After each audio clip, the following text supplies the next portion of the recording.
Bom, seguinte, doutora Patrícia está aqui comigo hoje, nós vamos já começar a conversar com você, que tem muitas preocupações no que diz respeito à volta das crianças para a escola.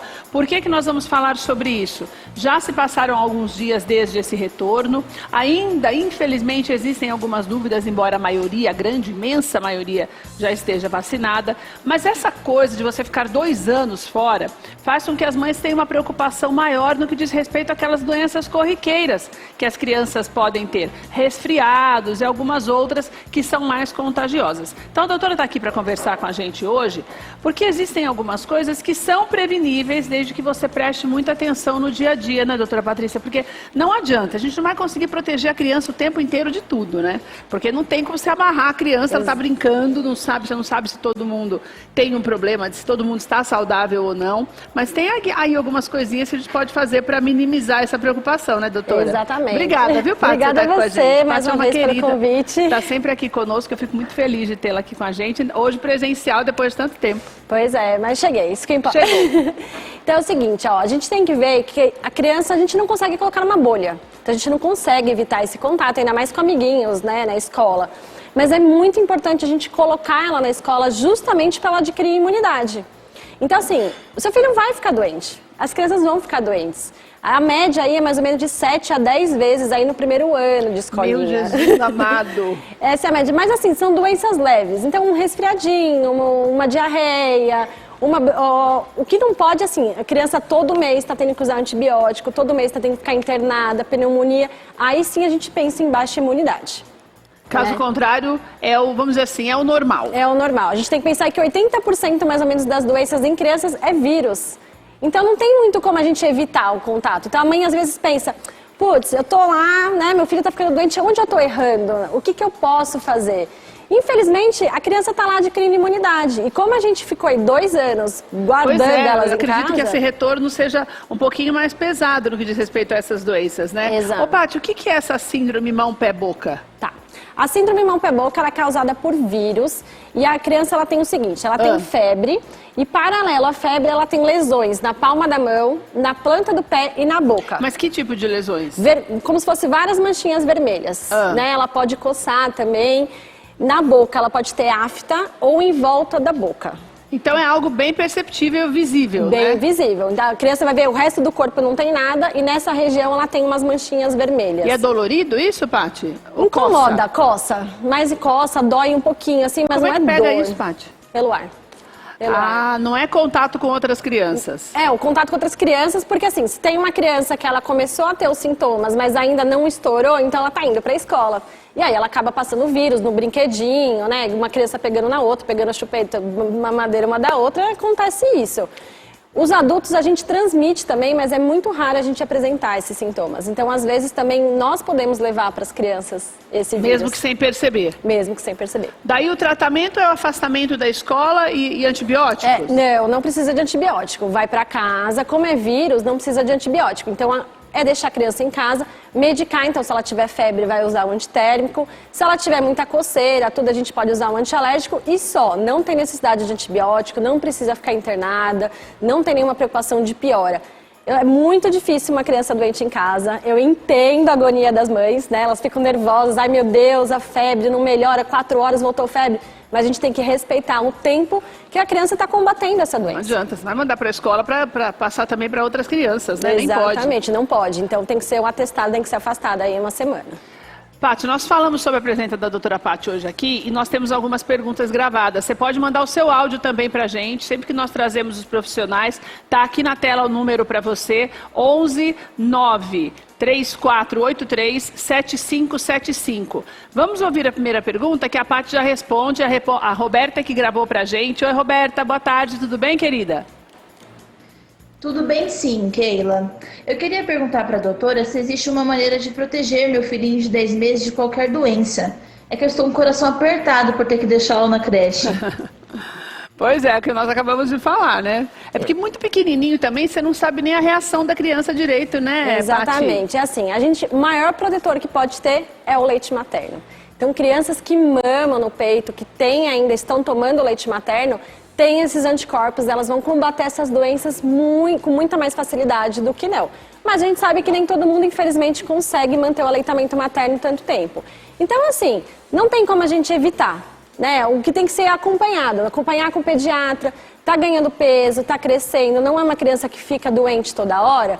Ok, esperamos passar. Agora, nossa, não, meu filho está ficando doente toda hora, a gente tem que investigar se não está tendo uma baixa imunidade nessa criança. Precisa prestar atenção aos sinais mesmo, nesse caso, né? Exatamente. O comportamento de uma criança de 10 meses, ele muda muito quando a criança está doente, Paty? Então, antes de 1 ano, os sinais são meio mascarados, né? Então, a gente tem que perceber, por exemplo, antes dos 6 meses, a criança não pode ter febre, só se tomar vacina. Então, se seu filho começar a ter febre antes de 6 meses, tem que levar no hospital, tem que falar com o pediatra, né? Ou parou de mamar, parou de fazer xixi, e aí a gente tem que fazer toda a investigação. A partir dos 6 meses, começou a ter febre, a gente sempre orienta aí 48, 72 horas ficar em casa, medicar e esperar ver que sintomas mais essa criança pode ter. Mas não é que nem as crianças mais velhas que apontam que tá doendo a garganta, que tá doendo a cabeça, ou que reclamam quando faz xixi. Porque é muito pequenininho ainda, né? A gente percebe, parou de mamar, parou de comer. A mudança de comportamento é que vai determinar se tem alguma coisa errada com a criança. Exatamente, aí a gente tem que investigar.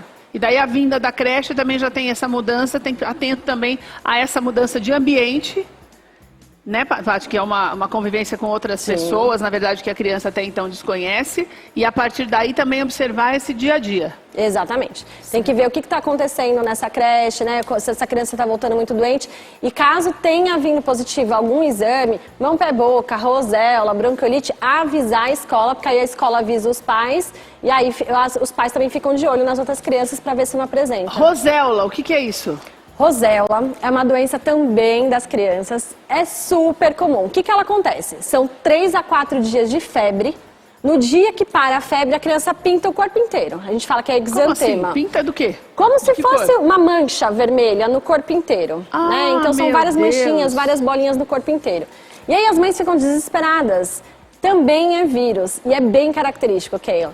3, 4 dias de febre, parou a febre, pinta o corpo. E aí as mães ficam desesperadas no primeiro dia de febre. Eu falo, vamos esperar em casa 2, 3 dias, justamente por isso, porque pode aparecer esse sintoma. É tipo catapora, essas coisas, fica aquele monte de coisinha e pode passar em todo mundo? Isso, mas a catapora, elas têm vesículas, né? Então, sabe quando você espreme, sai uma aguinha. É uma bolinha mesmo. Uma bolinha mesmo. Essa daí é mais de pele, é mais manchado de pele, como se fosse uma alergia. E daí eu tenho que passar alguma coisa na criança para sair ou é só esperar passar? Só esperar. Geralmente 2, 3 dias, não volta a febre e some também. E a gente tem que tomar cuidado, porque muita gente acha, por exemplo, teve febre e foi para o hospital. Aí o médico, tá vermelhinha a garganta, tá o ouvido, entra com antibiótico. Aí entrou com antibiótico, depois de 2 dias aparece isso. Aí o pai fala, nossa, é alergia ao antibiótico. Não, é a roséola mesmo que está acontecendo. Que já está se manifestando. Já está se manifestando. Tem uma questão de alimentação, porque a Paty tinha passado para mim que diarreia também é muito comum entre as crianças. E a Adriana gravou uma pergunta também que vou passar para você. Oi, Adri, boa tarde. Oi, Keila. Oi, doutora Patrícia. Olá. Antes da pandemia, minha filha, na época com 8 anos, vivia com dor de barriga e diarreia. Eu preparava lanche saudável, mas ainda assim ela trocava com as crianças e sempre estava doentinha. O que posso fazer para evitar que ela passe por isso de novo? Tá. A gente tem que ver 2 lados. Se ela teve uma crise e outras crianças na escola também tiveram, em casa também teve, a gente fala que é a virose, né? Foi um vírus que causou, que geralmente vem diarreia e vômito junto. A gente pode usar algum remédio para repor a flora intestinal e aguardar. Agora, se a criança está prolongando essa diarreia, a gente tem que investigar. Alguém pode ter, por exemplo, intolerância à lactose. Então, a gente está dando leite para essa criança e está causando essa diarreia mais prolongada. Então, se sua diarreia passou aí de 1 semana, não está melhorando e está vindo associado com vômito também, a gente tem que investigar. Pode ser verme também, né? Então a gente tem que medicar. Então, se essa diarreia está muito prolongada, tem que procurar o pediatra. E também eu estou rindo porque eu estou pensando aqui, ela falou assim que ela faz o lanche saudável para a filha, né? Mas as crianças sempre trocam lanche na escola, né? Por mais que fale, não pode, tem a dietinha ali específica, se a criança tiver algum probleminha, mas não adianta, né, Paty? Que minha mãe não saiba disso, mas eu trocava também, né? Não tem como, né? Como. Ainda agora, tudo bem que é até mais controlado, que eles estipulam algumas coisas que você não deve comer, não deve levar, né? Que a criança não deve levar não deve levar para não ser muito diferente do lanche dos demais. Isso, eles mantêm aí, né, as frutas. Padrãozinho aí, um padrãozinho, mas sempre tem alguém que leva, né, um docinho, leva alguma coisa. E... Quer dizer, se tiver uma dor de barriga um dia, tudo bem, porque é algo que pode ter comido até da lancheira da outra criança. Mas algo que se prolongue por mais dias, tem que atentar, né, para isso. Isso, aí tem que passar no pediatra, investigar, e tem que ver o que mais tem de sintomas, se tem cólica junto, se tem vômito, se tem queimação, a gente tem que investigar melhor. Paty, vamos encerrar falando um pouquinho de resfriado? O resfriado, ele está diretamente ligado com a mudança de temperatura, com aquela história que a mãe da gente falava de tomar friagem, de não estar descalço, de não tomar gelado. Ou, na verdade, é esse vírus mesmo que você falou que é inerente ao que está acontecendo, a criança pode realmente ter. Então, realmente tem a ver com imunidade, não tem a ver... Então, gente, pelo amor de Deus, pode deixar a janela aberta, né? Pode pegar essas friagens. Isso não passa resfriado. O que passa são os vírus.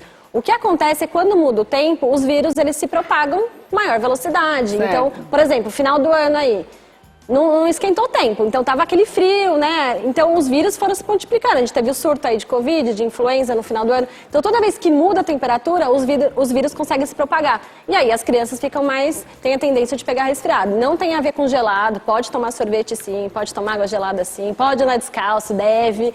Isso não interfere nos resfriados. E se a criança está resfriada, o ideal é deixá-la em casa? Deixar em casa. Porque, principalmente agora em que nós ainda estamos numa pandemia. Então, a gente não sabe se essa criança está, né, com Covid, se está com alguma outra coisa. Então, ela começou com sintomas, bastante lavagem nasal, inalação com soro para poder ir soltando esse catarro. Não existe remédio que corte isso da noite pro dia. As mães ficam desesperadas procurando. Ai, eu quero um chá para isso, eu quero um xarope para aquilo. Não, é lavagem nasal, tratamento inalação mesmo. com soro. Exato. E aguardar, né? Aguardar o corpo combater. Fez tudo isso, fica em casa. A hora que não tiver mais sintomas, aí tá liberado para ir pra escola. Você falou em xarope, eu acho legal a gente falar essa história de xarope, porque tem alguns xaropes que são liberados, né? Esse xarope que é liberado, eu posso tomar... Começar a dar uma tossidinha, já posso dar para a criança? Então, a não gente tem tem que tomar problema cuidado, nenhum? porque tudo a gente acha que é xarope. Então, assim, antibiótico é xarope, corticoide é xarope. É xarope, mas específico. Exato, xarope é a formulação, é o jeito que a criança toma, é a solução. Agora, xaropes fitoterápicos, esses naturais que vêm em farmácia, esses não tem problema. Agora, se tiver um antialérgico, corticoide principalmente... Por exemplo, se eu já tiver um xarope e a criança ficou doente num outro período e eu já tinha um xarope lá daquela época, um antibiótico, corticoide que sobrou. Daí eu não posso dar para a criança. Não. Tá. Corticoide, antibiótico só sob prescrição médica. Ou seja, o que é sob prescrição médica, que pode ter sobrado na minha casa, eu não posso usar de novo sem passar pelo médico de novo, né? Exatamente, porque se a gente ficar usando vários antibióticos, não usar corretamente, a gente faz uma resistência a isso. E aí as bactérias que a gente... Quando precisa mesmo... Quando precisa, não vai conseguir, vai ter que ficar usando antibiótico cada vez mais forte. Isso é uma coisa que precisa tomar muito cuidado, porque a automedicação é algo tão comum no nosso país, nós só para você ter uma ideia, nós só perdemos para os Estados Unidos, mas está ali, ó, estamos na tábua da beirada com eles ali, essa que é a verdade, né, Paty? Então isso é uma coisa que você precisa tomar muito cuidado, porque as pessoas falam, não, mas eu não tenho como comprar remédio sem receita. Tem, infelizmente algumas pessoas conseguem fazê-lo até pela internet, daí você não sabe nem o que você está comprando, e outras pessoas fazem isso, fazem uso do mesmo medicamento que o médico tinha passado anteriormente, e você fala, se foi bom para ele naquele período, vai ser bom de novo. Você não é médico.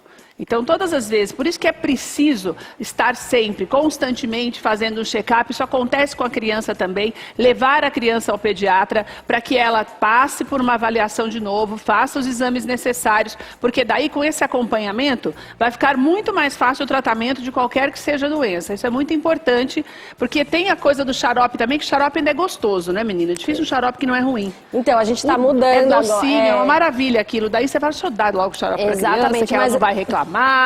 Vai gostar do saborzinho e tá tudo certo. Exato, mas por isso que os laboratórios estão mudando, eles estão tirando corante, tirando açúcar, justamente para isso. Menina. Precisa, né? A gente faz o docinho, mas sem adição de açúcar, sem porque corante. Porque a gente acha que é aquilo lá, que se você bobear, você fala, nossa, que delícia aquilo. Não é? Para criança, a melhor coisa que tem, você fazer a criança tomar um remédio daquele. Quantas vezes a gente pega a criança, caso de criança que abriu o remédio e tomou o remédio inteiro também? Então a gente tem que tomar cuidado. Que óbvio faz mal, né? O que dá? Deve dar um revertério total na criança, né, Paty? Depende, né? Qual que é o remédio, a intoxicação, né? Então, dependendo do remédio, pode ser grave. Então, tem que tomar cuidado, deixar remédio sempre separado, não deixar onde a criança tem acesso A maioria dos remédios hoje em dia tem aquela tampa, aquele lacre para criança, justamente para não acontecer isso. Para evitar, né? Porque eles estão cada vez mais espertos. Opa! Paty, obrigada por você estar com a gente mais uma vez. E olha, nós estamos falando com você, só para você ter uma ideia, a população de crianças está voltando para as aulas agora, mais de 6 milhões, tá? Então é gente pra caramba para você prestar atenção, e você que é professor também esteja muito atento, os cuidadores, o pessoal na creche também, para que você possa retratar para os pais aquilo que está, relatar aliás para os pais aquilo que está acontecendo, para que eles possam ser afastados da escola ou da creche e não fazer com que outras crianças também fiquem doentes. Vou deixar o contato da doutora Paty para você, que ali no contato dela você já tem mais informações também do trabalho dela. Tá aí na tela para você o Instagram, que eu sei lá onde é que eu pus a ficha, Paty. Então não acho a ficha. Posso falar então? Acho que eu derrubei. Quer que eu fale? Tá aqui na tela para você, @DRA Paty Terrível, tá aí na tela para você, tá? DRAPatyterrível.com é o site dela, lá você tem mais informações também para que você possa saber um pouco mais sobre esses assuntos. Tem muitos artigos que vale a pena você acompanhar, e todos os endereços e telefones da doutora Patrícia também estão lá no site. Obrigada, viu, minha querida? Beijo, obrigada. Sei lá onde eu estou procurando aqui, acho que eu deixei lá para ir do Diego. Não tem problema.